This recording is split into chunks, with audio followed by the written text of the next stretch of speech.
Investigators are now confirming the identities of the decomposing bodies found improperly stored at a funeral home in the town of Penrose. It's confirmation for families that their loved ones were among at least 189 bodies found at the Return to Nature funeral home earlier this month. As they wait, some are insisting that they want changes to Colorado's laws.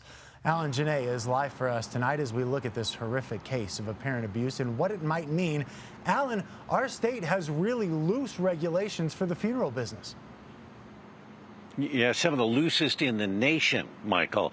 And right now, the calls for action are growing louder from people not only experiencing grief, but frustration that Colorado does so little to regulate its funeral industry.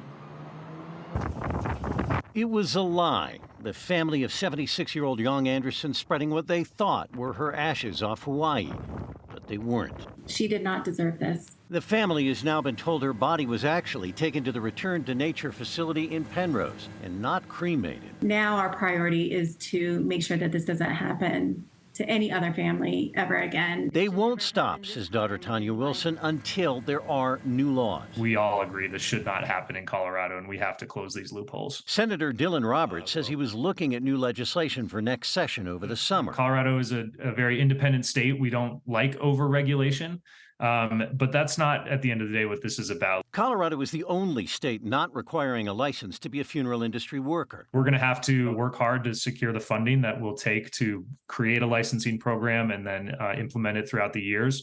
But this is what I think state government is for. This is a bureaucracy I assume you believe is needed. Without doubt. I mean, again, the Montrose situation and then now this. In Montrose was a funeral home that illegally sold body parts. After that, the state approved unannounced inspections, but added no funding. One inspector spent a quarter of the job doing them. I don't even know what that means.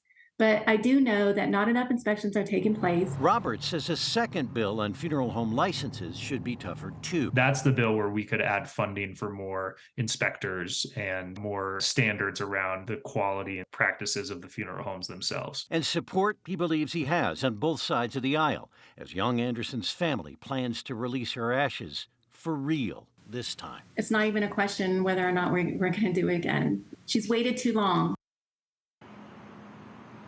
Tanya Wilson wants to see not only licensing, but vetting as well for funeral home workers, so that people like the operators of the Return to Nature funeral home who had some prior problems might be flagged.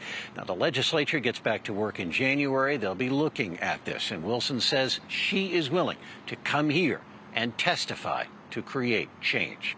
In Denver, I'm Alan Janae, covering Colorado First. I imagine she will not be alone. Alan, thank you.